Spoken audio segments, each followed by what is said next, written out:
Well, welcome back to Truth Be Told. Before we get started, I want to give everyone a little trigger alert. Today's episode dives into some controversial ideas that challenge long-held beliefs. And I know that it can stir up some strong reactions, but remember, this show is about exploring truth from every angle. So I'm asking you to come into this conversation with an open mind. You don't have to agree with everything you hear, but I invite you to listen. Sit with it and see what sparks your curiosity. Today, we're talking with historian Dr. Richard Carrier about some big issues. Did historical Jesus actually exist? How did Christianity really begin? What did ancient people believe about heavens, gods, and the cosmos? Why do so many cultures event divine figures? And how do we make sense of faith, morality, and meaning in the modern world? And it's deep, it's challenging, and yes, it's going to get people talking. Well, I'm Tony Sweet with Truth Be Told. Please welcome to the Truth Be Told studios for the first time, historian and author, Dr. Richard Carrier. There is Dr. Richard Carrier. How you doing? Doing great. I am so excited to have you here. Christmas is coming up, and I know this is probably going to be a little controversial, which, hey, truth be told, after this many years, I like a little controversy, so I appreciate you being part of it. Well, I just want to dive right in because I want to talk about your background and also all your books that you've written. But today, with Christmas coming up in just a few weeks, Jesus is the VIP. And so I want to just dive in and say, why should people consider that the possibility of Jesus may not have existed? Which everybody's going to go, like the Home Alone, like, what are you talking about? Can we start there? Can we just start there? Yeah. So this all started, obviously there have been people for a long time, over 100 years, who've been arguing this, often badly. So there's a lot of internet, let's call them conspiracy theories about the non-existence of Jesus, that don't hold up, right? They don't survive review, really. Right. And when I was editor for the Secular Web, this is long ago when the internet just began. I was an avid historicist, and I would really lay it in on the mythicists, right? And just completely debunk what they were saying, because it was easy to do. And then someone told me, you're right about all those other people that you've been interacting with, but there's this guy who has a completely different theory than they do. And he actually looks like he knows what he's doing, right? It looks like he's got like sound argumentation, and he's got facts backing his case. And I had multiple people tell me this whose judgment I trusted or respected. And I go, okay, that's interesting. All right, I'll tell you what I'll do. I'll read his book. And this is Earl Doherty and the Jesus Puzzle. And this was way back. We're talking about 2000-ish, a little after. And I looked at that and I read it. I was like, wow, this is actually pretty good. And he actually does he doesn't fall into any of the mistakes and the obvious blunders that everybody else was. And he was making a sound argument. And I realized that no one had responded to this. So like in all the mainstream scholars in the field had no response to this because no one's paying attention to it, right? No one's reading this book or whatever. And so after that, I wrote a review on the Secular Web, and I took the position, like, if this was a dissertation, if I had a student coming to me, and I got my PhD in at Columbia University in ancient history, so that's why I know what I'm talking about in this subject. But what I would treat it like, if he was a graduate student who came to me and I was his dissertation advisor, and he says, here's my first draft of my dissertation, I'd say, like, well, okay, so here's what I would tell you that you need to do for this to pass, right? And then the impressive thing already is, like, it was fixable. Like, there were errors, there were things in it that needed to be fixed and things like that. But I said, this is doable. Like, you could make all these corrections and it would pass as a dissertation. You would be able to defend it at any university that wasn't completely biased against you, right? And so at that point, I was kind of agnostic about this. It's like, well, I don't know. Like, I'm not completely convinced, but I'm also not completely convinced anymore about the historicity side. So I don't know. So then in 2008, when I got my PhD, finally, passed and got my PhD in the field, and that's, everybody might remember 2008, the economy collapsed. Oh, and yeah.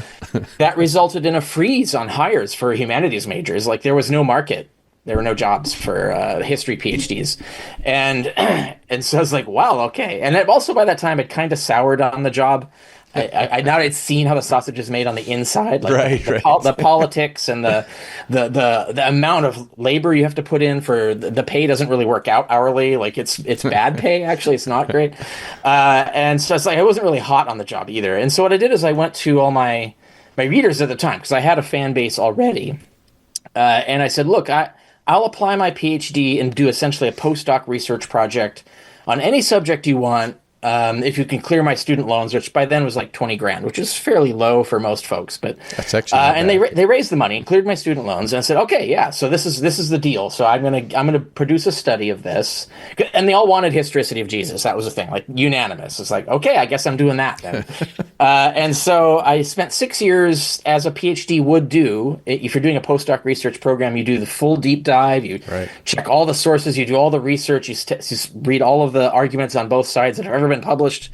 It was a 6-year project, right? And they did clear my loans, and so I did. So it was basically 6 years of work for 20 grand. Is not a great payout, but nonetheless. And I didn't have. I told everybody, look, I'm not guaranteeing you a result. Like if I come out on the other end and I see I'm convinced he existed, that's the argument I'm going to make, right? So, but the thing is, it went the other way. Surprisingly, that every time I picked at a thread of this, it fell apart. Like everything fell apart, and I was like, okay, this needs to be published. Like people need to know about that this stuff doesn't really hold up, these sort of assumptions that people are making. And so that led to multiple peer-reviewed journal articles, my monograph, so both Proving History and On the Historicity of Jesus are both peer-reviewed monographs. And On the Historicity of Jesus, which is the actual thesis, which I'll talk about in a moment, that's the one that was published by Sheffield Phoenix, which is like a significant, like respected biblical studies press. And then after that, in 2019, Raphael Lataster published with Brill, which is an even more prestigious peer-reviewed academic press, corroborating. So we have now 2 complete peer-reviewed studies of just the question of the historicity of Jesus, both finding in the negative, both finding that we should doubt it. We shouldn't be confident in the historicity of Jesus. And there's been no countermanding study. So no one has published a peer-reviewed study arguing the reverse case against us. It's not happened. There have been some snarky, polemical academic reviews, but no one's done a study that actually interacts with what our arguments and evidence are. Right. And so that's the state of things. Now, people might be wondering, like, what the hell am I talking about? Like, if Jesus didn't exist, how do you explain the origins of Christianity, right? And this is one of the failures of amateur internet mythicists, at least up till then, was that they had bad ideas about what the alternative explanation is. And there are usually weird conspiracy theories and stuff that there's no evidence for. And it is true. Like if there's no Jesus, you really do need to be advancing a positive theory, like, and defending that theory, a model for the origins and development of Christianity. You got to do that. That's the only proper way to do this. And so what I did is I built one of those based on Doherty's thesis. So I just stripped it down to the most defensible stuff and compared it to what I call minimal historicity, which is not assuming any of the grandiose supernatural stuff, just going to like what the mainstream consensus is, which is what I believed before all this, which is that, he was just sort of a rabble-rousing sort of charismatic preacher. Right. Maybe he was an apocalyptic prophet and thought God was talking to him. Maybe he thought he was bringing in the end of the world, like whatever. And then legends grew up around him, right? And maybe he taught some cool shit and that kind of stuff, right? And that's what I thought, and that's what most historians now think is the case, that he wasn't a supernatural, miracle-working son of God, that he was just, a Jewish preacher who had an impact and led to a Christianity. And so I compared that, which is a much more defensible thesis, with the denial version, the alternative model, and come out pretty much like I come out basically the upper margin of error is 1 in 3 chance that there was a historical Jesus, which is a respectable chance, right? So that means 1 in 3 chance, so that could be like that model, that standard mainstream historical model of Jesus is plausible and totally could be true. But I found on balance of probability, it's this other model. And so the question is, what is this other model? And this is the Doherty thesis, right? What Doherty proposed was that if you read the letters of Paul and pretend the Gospels don't exist, right? And they didn't then, right? They come out decades after Paul. Right. So if you assume those haven't been invented yet, we're just listening to what Paul has to say. There's a conspicuous absence of a historical Jesus there in our sense. He certainly believes there was a Jesus, like historically, and he believes that he was crucified recently in time. Like, so he believes these things that there's but the question of where these things happened is really missing, right? Like, so when you get to, I'll give you an example. So like in 1 Corinthians 15, he gives the creed that, this is what we believe or else our faith is folly, right? And he says, but it starts with the death. And then he appears to people. So there's no mention of ministry. There's no mention of a miraculous birth. There's no mention of his genealogy, which would be important. Like if he's a Davidic Messiah, you would want to like defend that. That would be part of your creed. Right. So it looks like, and it also says like the death is in scripture, according to scripture, right? Is the source he cites is scripture. And then the first time he mentions witnesses, it's after his death, that people who saw the vision of Jesus after.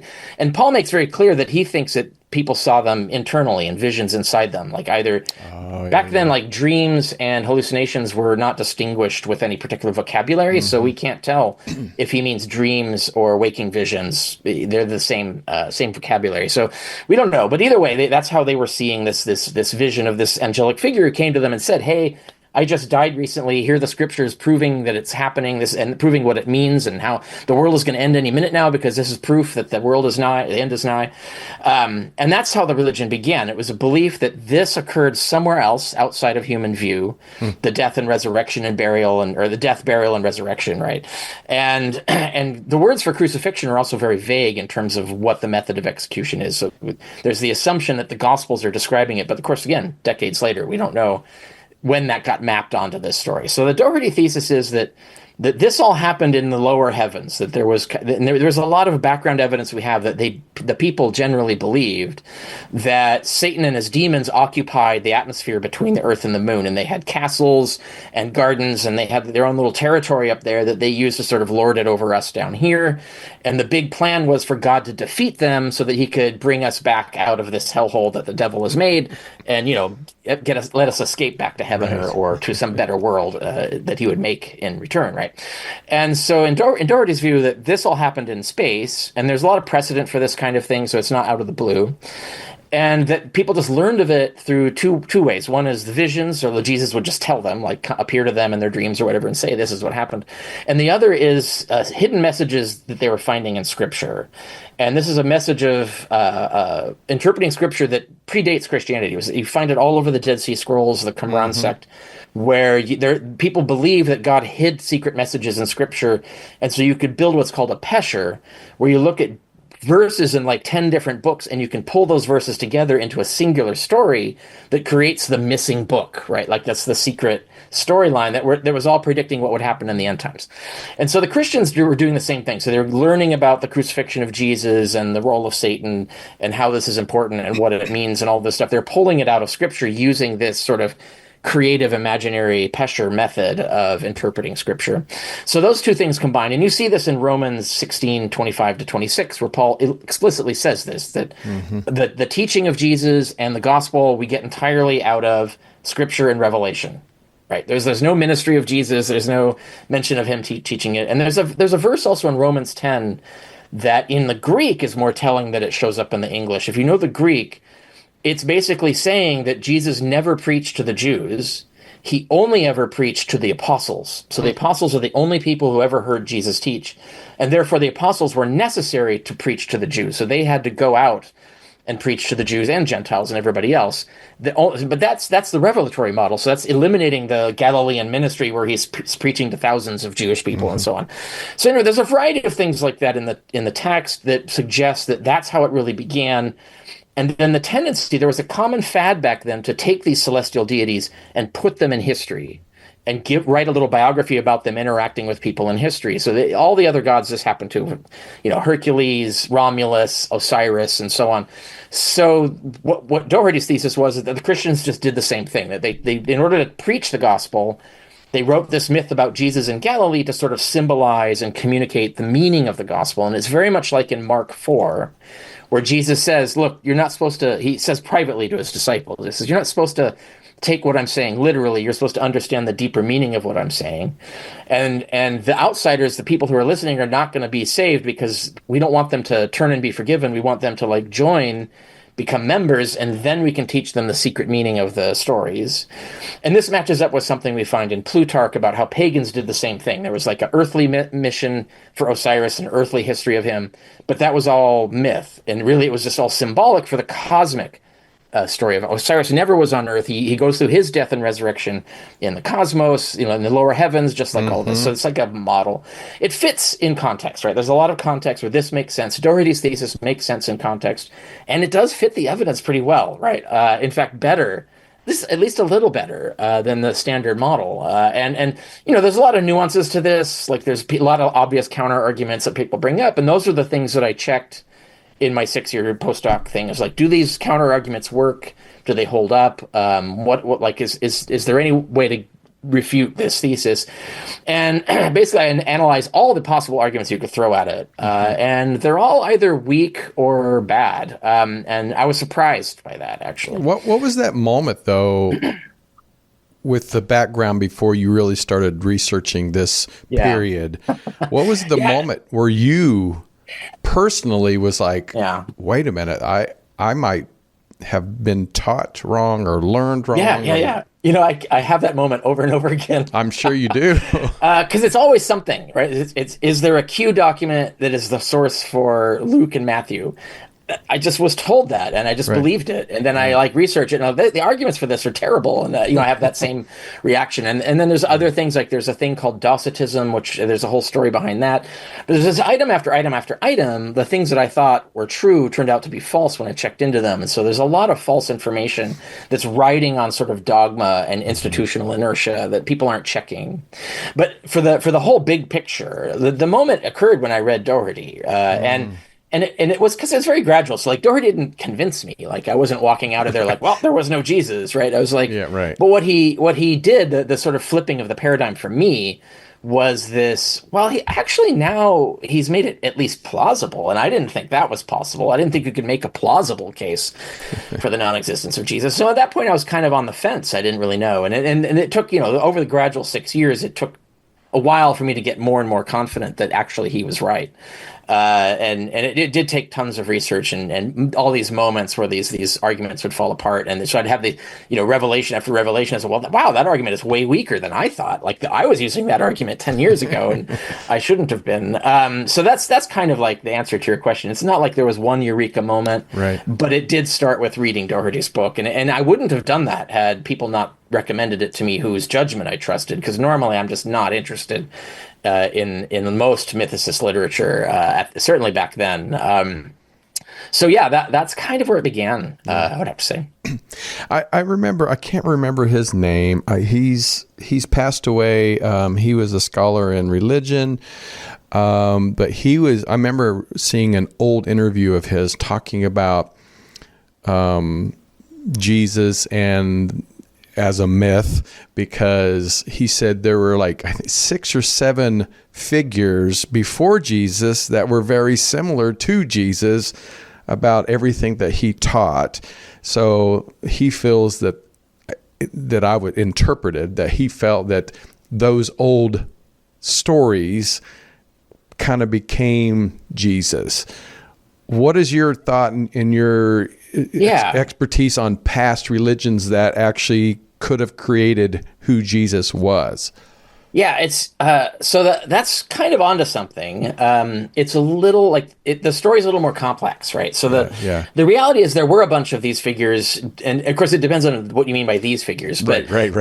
Because Jesus is kind of like 5 different figures folded into one. Yes, right? Like yes, I think that's what he meant. Performing multiple different functions, and for each one there's precedence, and also like not precedence, but other figures after him. So like the religion we're pretty sure began in the 30s AD. Whether he existed or not, it launched with these visions. Mm-hmm. Like whether he existed or not, the religion begins with the post-mortem visions. That's when in the creed that Paul cites, when they decide that this is in scripture and then they have the visions of Jesus telling him it all happened or it's all real or it's all God's plan or whatever, right. That starts the religion. And that probably dates to the 30s AD. Now we have these other sort of messianic figures after 30, between 30 and 66 when the Jewish War started, right? And the Gospels get written after the Jewish War because that was a huge existential change in the whole world at that time, especially for Judaism and Christianity. It was a really linchpin moment. And that sort of spawned the decision to sort of create the Gospels to start marketing Christianity as a kind of replacement for the now destroyed temple cult, because the temple cult was gone. So even all of Judaism had to rethink their entire religion right at that point, because it was all based on the sacrifices and the calendar at the temple, right? And so the temple's gone. They were not allowed to go back, so they had to like reinvent their religion essentially, and so that created a market vacuum for Christians to move into. And there's also like the emperor started taxing Jews, so there was the Jewish tax that was going to the Jewish temple. He redirected to the pagan temple in Rome. That was kind of a punishment. So this created an incentive to just not want to be Jewish anymore, right? Like you don't want to pay this tax, right? So Christians saw a market to hit, right? Like, look, you can get all the good stuff about Judaism, but you don't need the dietary laws. You don't need to cut off a piece of your genitalia, and you can get all of this, and you don't have to pay the tax, right?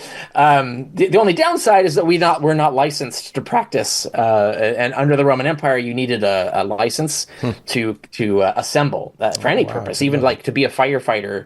To have a firefighters in a firefighting house, you had to have a license from the government, and this is out of fear of political activity, right? So, like the emperor was at the time, like in the early 2nd century, wasn't even allowing firefighting houses to be assembled because they were worried that they would become political clubs and start a rebellion or something like that. So the fear was politics, not religion. When the Romans came after the Christians, which was actually much rarer than the Christians make out. The Romans really didn't care that much about the Christians, and when they did, it was only because of this illegal assembly thing that, like, technically you're breaking the law. What we investigate you guys, and we find out you're kind of not doing any of the things that we're really worried about, but it is the law. So, if you get caught, we're going to have to kill you, but really, we're not going to hunt you down. And that's literally from the Emperor Trajan. We have a letter that he wrote that says, don't even hunt them down like this. They're harmless. It's not a big deal, right? But the worry was this illegal assembly thing. So that was the only thing going against Christians.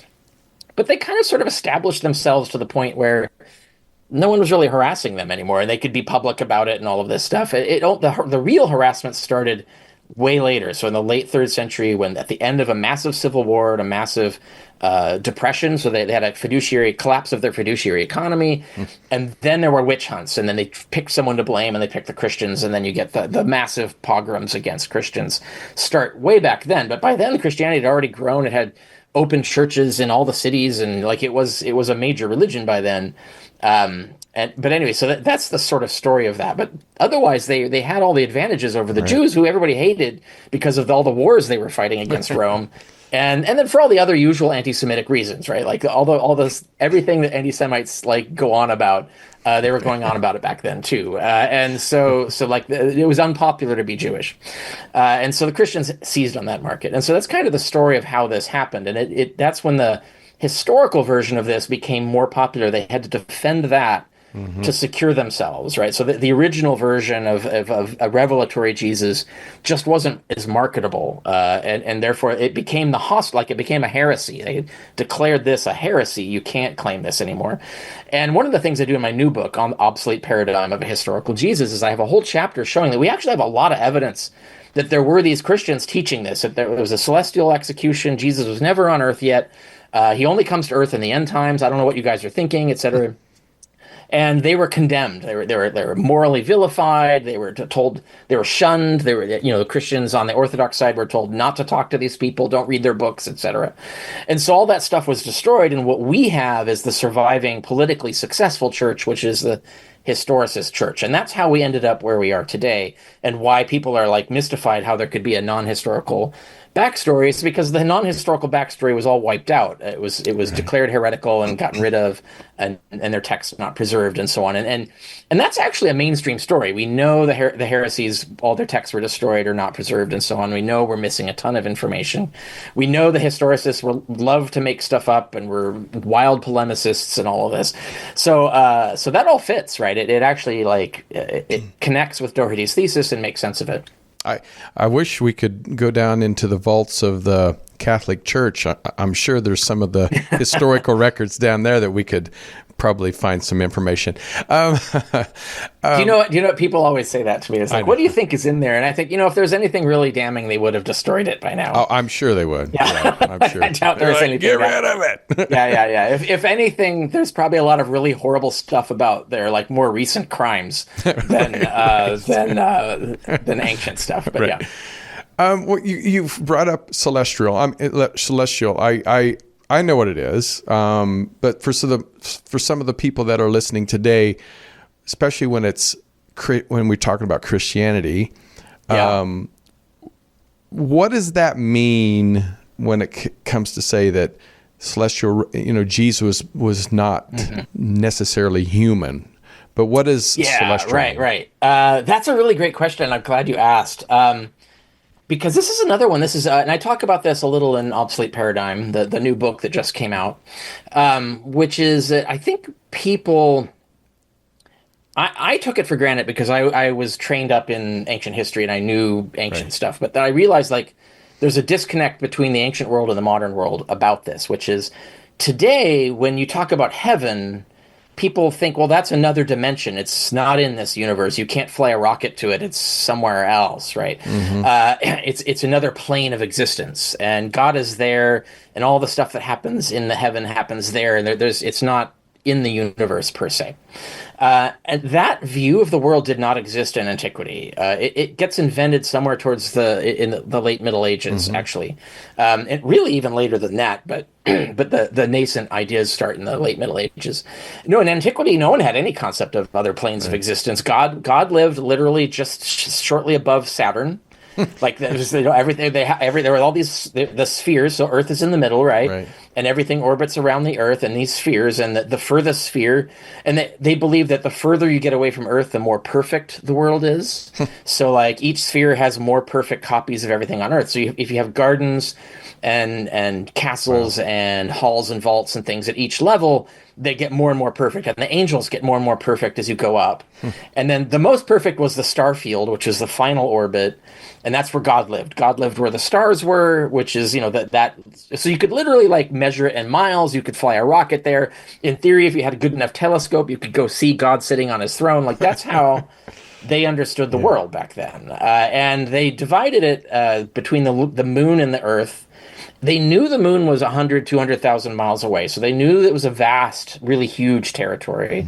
They thought the atmosphere, most of them thought the atmosphere went all the way up.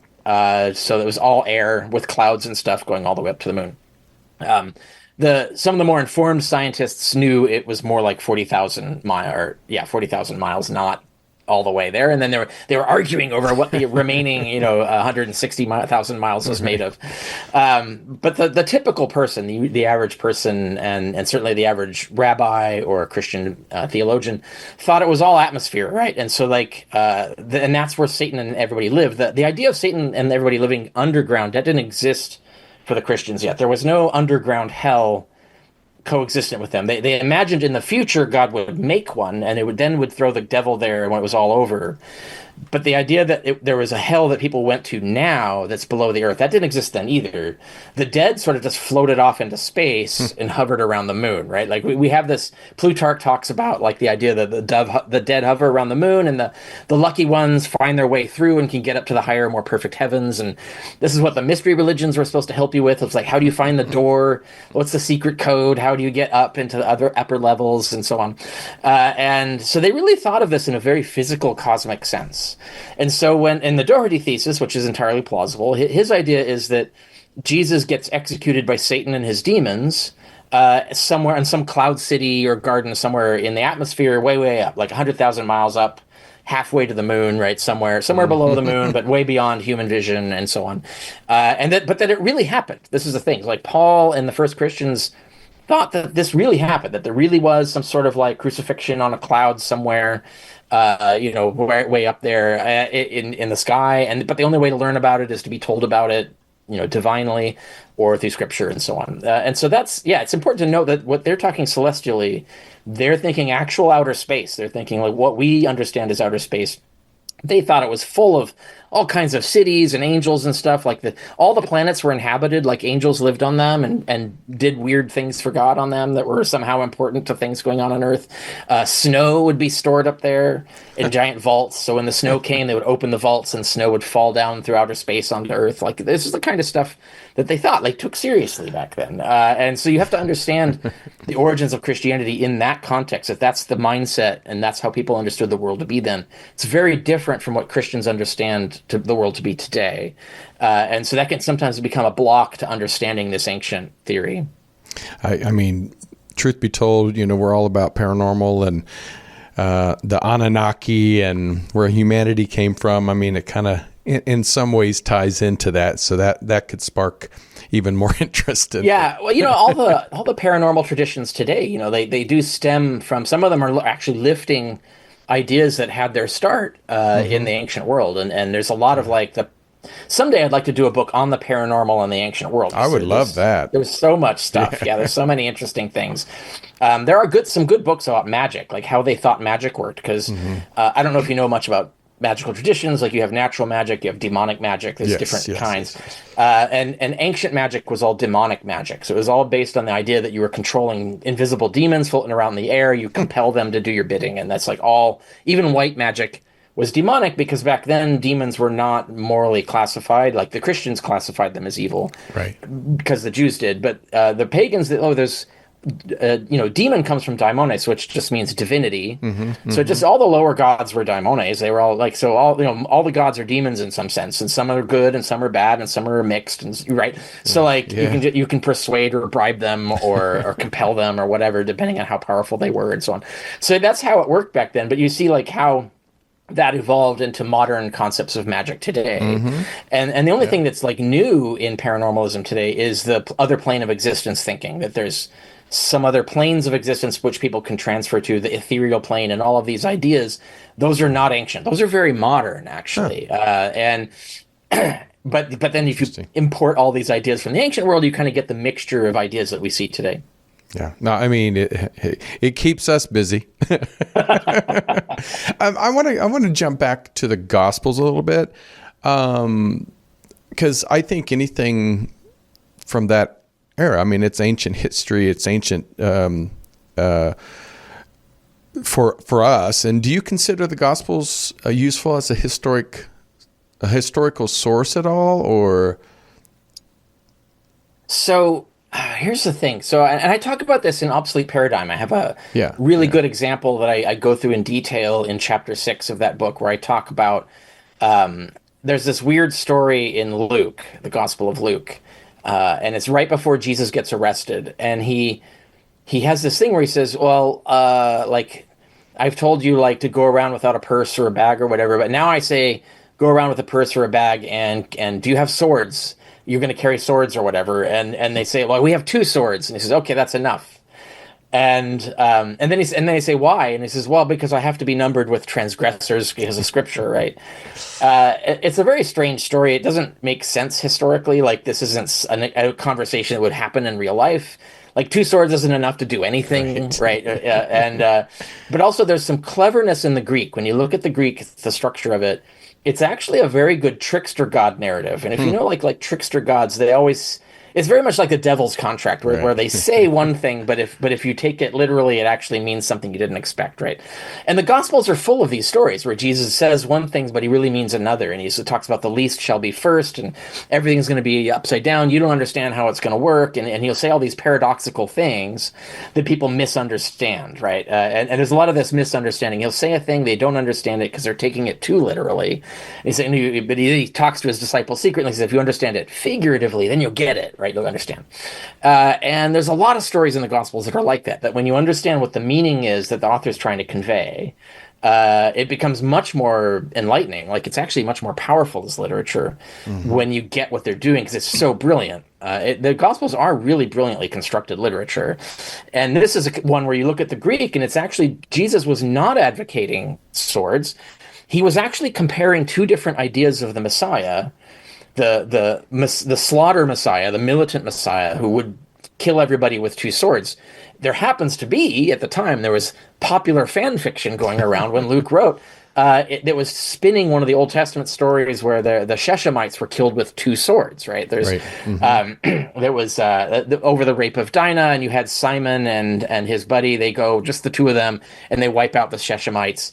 And in the Old Testament, this is not reflected on as a good thing. In fact, they're cursed for the rest of their life. Their lines are obliterated by God specifically because they broke a covenant, and so this is actually a treaty violation. It was murder, etc. And they were saying it was righteously, but we had to avenge Dinah. Like they're all self-righteous. But what was happening by the time that Luke was writing is that this was getting spun into a positive story, that these guys were heroes. And there's a say that this is how the Messiah will win. He'll just defeat everybody with two swords, just like the Shechemites. And you see this in the novel. There's this fictional novel called Joseph and Asenath that was probably a hot new novel on the market when Luke is writing. And in Joseph and Asenath, this is the same thing. Look, this two sword story. These guys are heroes. This is what God can do. Do you see? It's that kind of thing. So in fact, Luke is actually saying, don't adopt that. This is a bad model. What you should do is you need to adopt the pacifist model, which is the mission, where you go collect money for the mission peacefully and not. So the real message was not collect swords, right? But you'll miss that. And there's a lot of historians who take this as a historical scene are trying to argue over, well, what swords were these? How big were they? Why was it two? Why did they need two? Like what is physically happening in this scene? And they're missing the whole literary message of the story. And so I tell that long story here to sort of illustrate that that's what I think the Gospels are, is they're myths deliberately constructed to convey ideas and teachings, and they're not meant to be historical. They have historical color in them, like any historical fiction would. And it'd be similar to if we were to take the Harry Potter novels or Star Wars. And we admit those did not happen. Nevertheless, we can use them to teach moral lessons from. We can say, like, oh, this happens, this teaches us this thing. And we do that all the time, right? And that's kind of how the Gospels are being written. They're written that way. And there's more nuance to this and how it was being sold in different ways and so on. But that's how I take the Gospels. So I take the Gospels as fiction. But as a historian, you can learn things about history by studying its fiction, right? Like if you read Dashiell Hammett novels, you're learning things about, the America in the early 20th century, right? Like even though there is no, the stories aren't true, the people in them aren't real, they import a lot of facts that are going on and assumptions about how cities work, how crime works, how police work, and all that stuff is true, true in the sense that that's how it worked then. So as a historian, you can use those novels to reconstruct things. Same with Jane Austen, like you can go reconstruct the early 1800s by looking at her novels in terms of how society worked and stuff, even though they're fiction. And so I think that's how historians can use the Gospels. Plus the idea of getting at the teachings, like what is the literary purpose of this, tells us what the author wanted us to understand, right? So like they did this on purpose. And so if you're not looking for this messaging, you're missing the entire point that the author wrote these Gospels for. And so I think that's one of the biggest messages that we can get out of this, is if we stop trying to reconstruct the historical backstory to the Gospels, then we can start paying attention to what the Gospels are actually saying, which is a completely different thing. And so I think that if you want to really understand what the authors were on about, you've got to approach them as literature that's deliberately doing this kind of thing and not the historical reporting kind of thing. What would be your interpretation of extra if I can say it, extra biblical references to Jesus, such as like Josephus and I'm going to see if I say it correctly. Tacitus. It's Tacitus. There we go. You're closer to the original. It would be Tacitus would be the Latin, but today we're calling it Tacitus. That's just the English. Confuse me, damn it. The English spin on it, yeah. But Tacitus is actually the Latin. The short answer to that is that those are both post-gospel, and they don't say anything that's not in the Gospels. So we can't prove that they're independent of the Gospels. So they might just be reading the Gospels and taking them at the face value and saying, oh, well, or they're talking to Christians who are repeating these things to them that the Christians took from face value from the Gospels, right? It's just like Mark 4, where Jesus says, like, you will tell the outsider these sort of literal stories and they won't understand them, but don't explain it to them. Like, let them believe the literal thing. We'll understand the true meaning. So even the Christians could have been telling them all of these things, and kind of snickering, saying like, yeah, they don't know the real truth, but this is the surface level that outsiders deserve, right? That's the story you get to hear, and so that would explain those texts, and so we can't use them as evidence for historicity. We would need earlier texts to have done that, or we would need texts that have more information in them that's not in the gospel. So like to show that they were using sources other than the gospels. And we don't have that. So that's an example of the kind of thing that it's not terribly useful because it's too late and it's too derivative to be meaningful. And so there's more to that story. Like there's the possibility that those guys never even wrote those things and so on. But that doesn't matter. Even if they did, the point I just made still holds. What do you what evidence would change your mind? What to say, Jesus did exist, or possibly Jesus did exist. What now, in 2025, what evidence would actually convince you? Yeah, so I explore this a lot. I talk about in chapter 5. I can't remember, chapter 5 or chapter 6. I think it's chapter 6 of Obsolete Paradigm. I do this for historical people. It's like, this is why I'm convinced these historical people existed. And it's a variety of different reasons for different people, right? So it's not like one particular thing that'll do it. There's a variety of any one of those things could do it. And so if you want to get a sense of the answer to my complex, long answer to that question, that's where to go, right? To go check that thing. And I just added to it recently on my blog. I did Aristotle. I did Why Are We Sure Aristotle Existed? And I go through and explain in detail. And that kind of reflects sort of a short version of what shows up in my book. And for a bunch of other people. And one of the people that comes close is Apollonius of Tyana, who's this sort of like a pagan messianic figure, is very similar to Jesus in a lot of ways. And the thing is that historians aren't sure he existed either, right? So but what I do is I show on balance of probability, he probably did, but we can't be sure. And then I show why, what kind of evidence do we have for him that we don't have for Jesus? And really, it's stuff that we already had, right? So if you're talking about what would convince me now in a world where that evidence doesn't exist, we would have to be talking about some new find, right? We've found something new. But broader, there could have always been this evidence, right? We could always have had a full dossier of Paul's letters that were authenticated to Paul's time that talk about the ministry of Jesus. That would be a slam dunk, right? That would be, I think, very strong evidence for the historicity of Jesus. But another one that could be, I'll tell you an interesting story about what could have happened, is that there were a lot of historians of Nero alive at the time. So they witnessed the fire of Rome, the burning of Rome, and what Nero did after. And Tacitus, the text of Tacitus now claims that he killed a bunch of Christians, blamed them for the fire, and mentions what they believed. So there's a brief line about what they believed. Now, if that's authentic, his most likely source would have been Pliny the Elder, who was one of these historians who wrote about Nero. And for various reasons, that probably does not survive in what we call the Herculaneum Library, but his sources might. So there might be other eyewitness sources. Almost certainly, it's got to be someone who was there at the time, wrote about it, and their book will be under the ashes of Herculaneum in Italy right now. So there's a whole library sitting under the ash, and we're not digging it up because of monetary and political reasons. There's basically this. No one can. Basically, everybody's loggerheads. No one can agree on what to do to go in to get these books. But there's a bunch of books there, and this was they were buried in 70 A.D.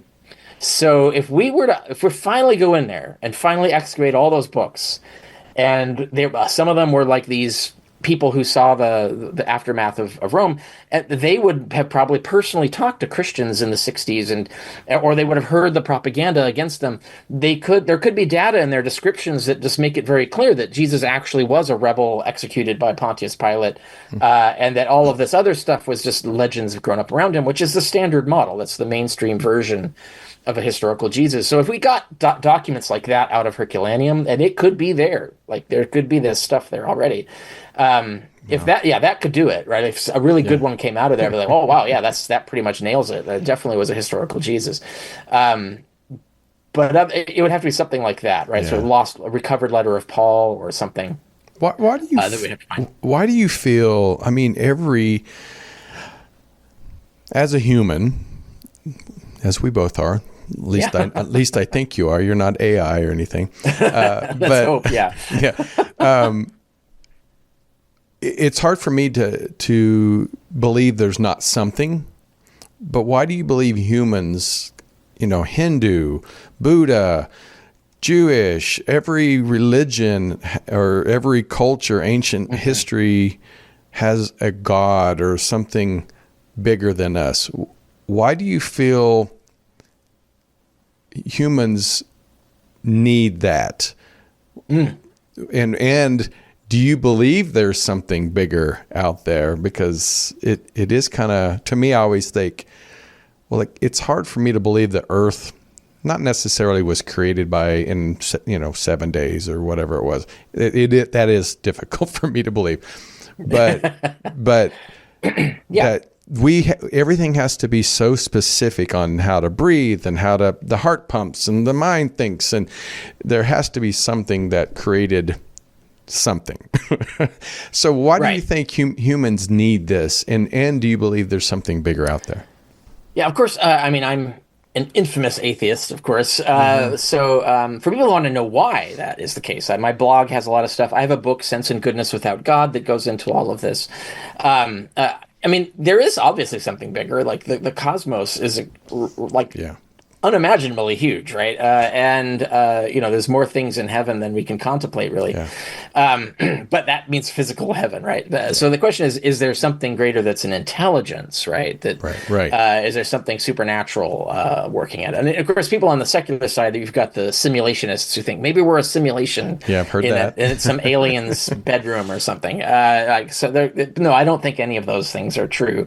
And the reason is because I think the evidence, there's two ways that what we observe can come about, and one is by intelligent design or guidance, and the other is through a series of accidents interacting with physical laws. And so the evidence stacks up for the physical law accident storyline in a lot of ways. Like there's a lot of weird things that don't make sense except as what we would expect on that case. So we could do a whole show just on that. Right. Maybe we'll have you back. Yeah, be happy to. But I got distracted there. So you were asking why do humans go to this? And you're right, they all do. That atheism is rare. I would say naturalism. Let's do it more like worldview, because we're not just talking about the belief in one thing. We're talking about a worldview. Like how do you explain all of existence? Right. And we know naturalism can be arrived at independently because we have ancient Chinese naturalists. So Wang Cheng is a famous example. He's a Confucian philosopher who went around debunking supernatural versions of things. And he thought gods were more like just concepts and religions were about social organization and so on. So like he was very much not a supernaturalist and organized his explanation of everything in terms of natural laws and so on. And then of course we have Aristotle and then eventually Strato, which is a third head of the Aristotle school. Strato is full on getting rid of the gods and doing the whole naturalism thing. So it can be done, but culturally every ethnographic, as far as I know, every culture, whole culture in the ethnographic record that we have, which is hundreds and hundreds of cultures, past and present, all have supernaturalism in them somehow. And some are declining. You could say like Sweden and so on. Even America is becoming more and more naturalist, etc. Right. That's kind of a new development. And so the question is, why did all these independent human groups come up with gods? And one thing to point out is that they didn't come up with gods singular. That's actually a late development. It's not even really a thing in Judaism when Christianity began, because they have angels and demons and they have Satan, and so these are really godlike beings. Right. So it's really a pantheon, right? They're not even really, but at least they're talking about one supreme god. And Aristotle did too. His is more of a god of the philosophers, but it's still. But this idea of a singular god seems to come out of Persia, it kind of uniquely out of Persia. It's the Zoroastrian religion, predates all this other stuff, and it diffuses out and it affects Judaism. So we have a lot of imports, the Jewish idea and the resurrection of the dead, messianism, apocalypticism, Satan is an enemy of God. Like all this comes from Persia, the Persian religion. And then we see it seep into Greek as well. So we see it in Stoic theology, we see it in Aristotelian theology, and so on. So it seems to be just one idea that's one culture came up with, and it just got popular in various places. Right. But if you go look at all the pockets that didn't get the memo, as it were, or predate that, or codate it, or whatever, they're all polytheists, right? And even like more correctly animists. So they see like every tree as a god, right, like, and so like, but so it comes out of just that we have some sort of built-in psychological mechanisms that make us think that, because it's easier for us to organize nature as a society, because we've grown up, we've evolved to be social animals. We need to be able to build social networks in our head and navigate social networks. And so we just start mapping that onto nature. And there's a variety of, like, there's agency over detection and these other things that we found where it's to your advantage to over detect agency than to under detect it, because under detecting it gets you killed. Over detecting it, the worst thing it does is it wastes a little bit of your time. So wasting a little bit of time is like better than being dead. So like, so it's worth the cost essentially to over detect agency. And so we have this tendency to like assign mental action behind things that we see, and this is it's built in. So like the moment we're born, we already have this hardware in us that's designed to make us think that way. Right. And that's why kids are very much into like imaginary friends, and they're much more prone to seeing spirits everywhere. Yeah. Animals are intelligent, like there's they anthropomorphize everything. You kind of have to train them out of that to get them to believe in just one God, right? Like that has to be a cultural thing that you instill in them. Yeah. So my answer to your question is it's just we've evolved, and it would be expected that we would evolve in a way that we would have this tendency to anthropomorphize everything. It's just easier for us to organize the world that way in our head. It just happens to be erroneous. And that's not the only thing that we do wrong in our brain. Religion isn't the only stray thing. There's a lot of like built-in bad reasoning in our heads that make us come to incorrect conclusions about politics and daily life and love and romance and all of these other things. There's a lot of built-in evolutionary stuff in our head, this kludge of our sort of randomly assembled brain that isn't the smartest and doesn't get things right. And we have to train out of ourselves, right? So we have to learn math, we have to learn science, like we have to teach ourselves that critical thinking. We have to teach ourselves that. It's not born in. We're not inborn with that level of like smart analytical reasoning that can kind of get behind the faulty intuitions that we sometimes have. Yeah, and I know we got to get out of here, but I heard you talk about this on another show, and I've been at 56 years old to grew up in the Bible Belt, grew up around Christians. My biggest issue I have with Christianity now is the teachings of it, but not living by it. Of, the teachings of Jesus, of being loving, caring, giving to the poor, staying away from the rich. But yet they're completely opposite of what Jesus was. And that's my biggest, I guess, critique of it.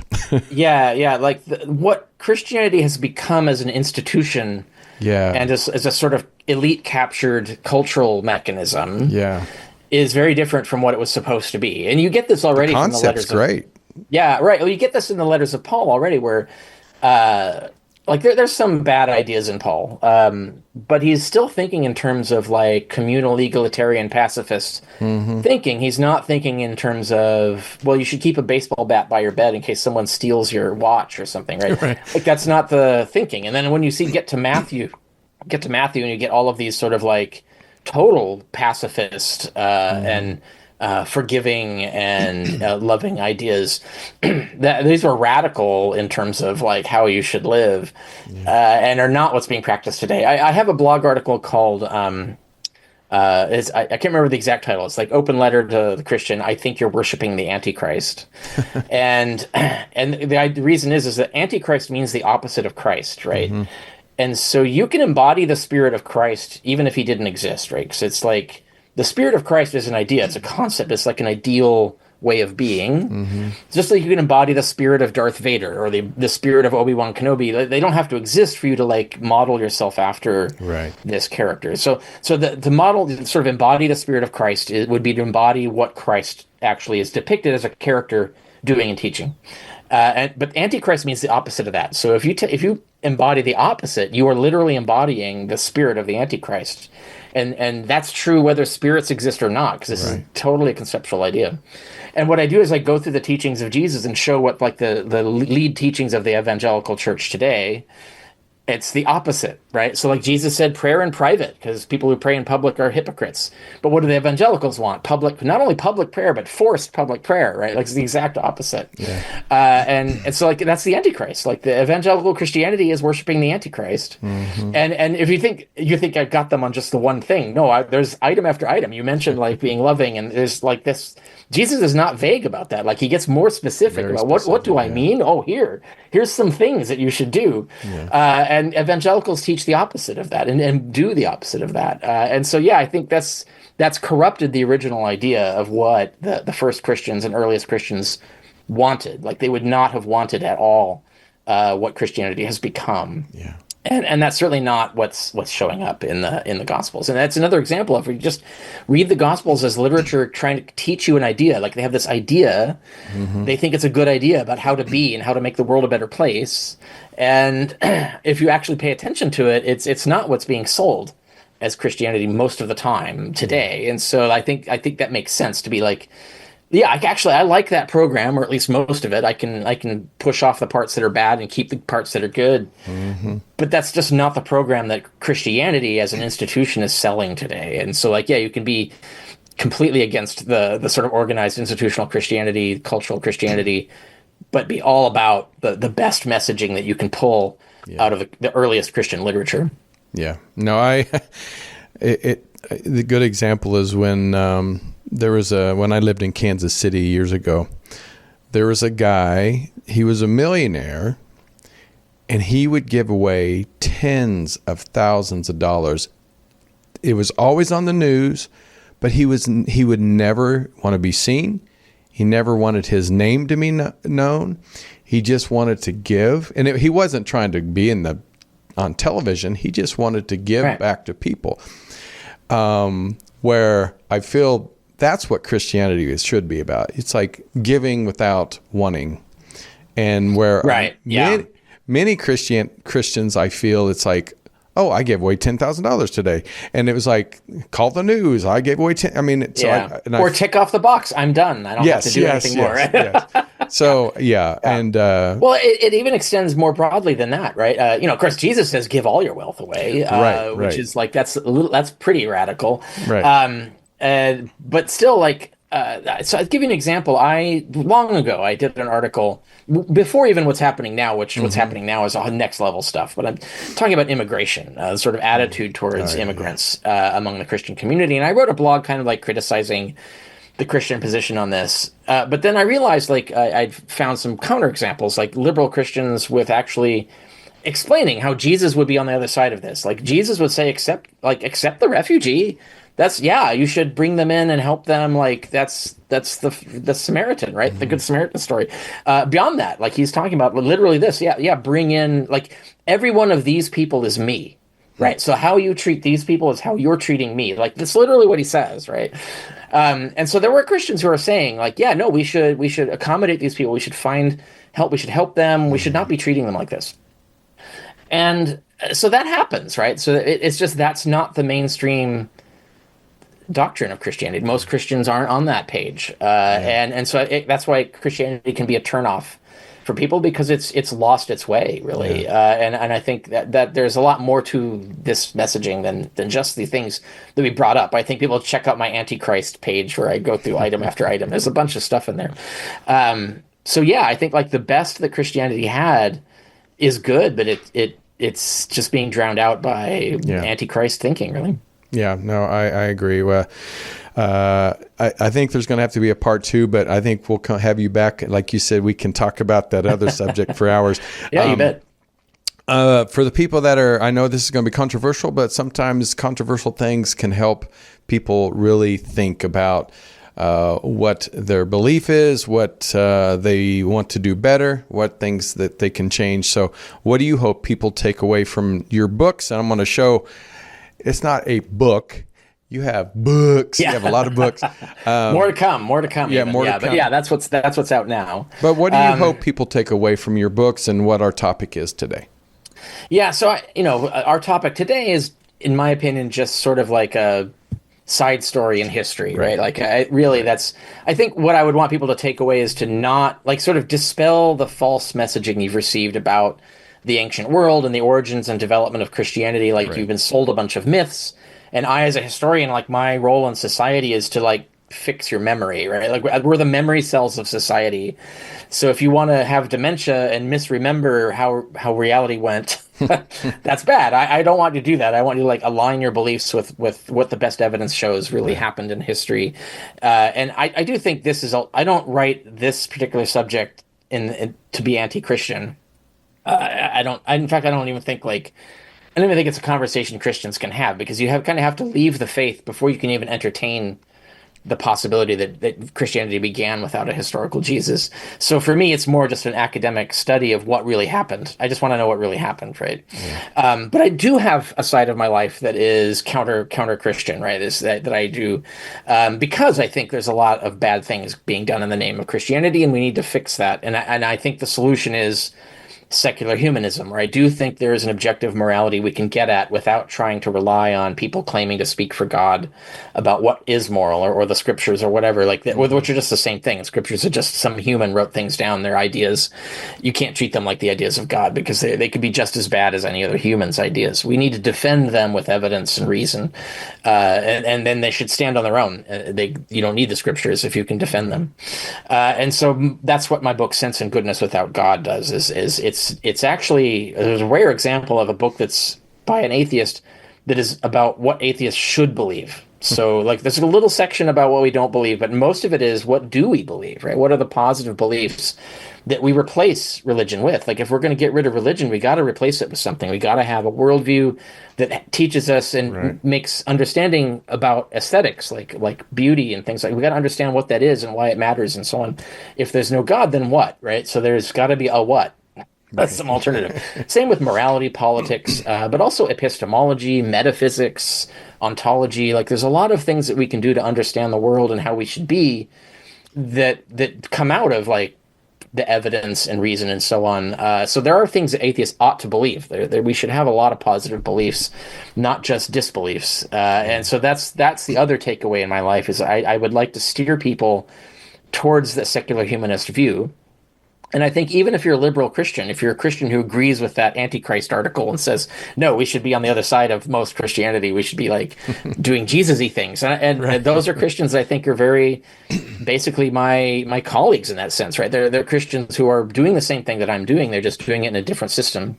Yeah. And that's good too. So, I'm okay with that. If we can get them that far, that's still progress. But I've had that happen. Like, I've done lectures to Christian audiences, and particularly Christian youth, and I've had Christians come up to me after, like, when their pastors weren't watching, and telling me like, yeah, we really not, like, we want to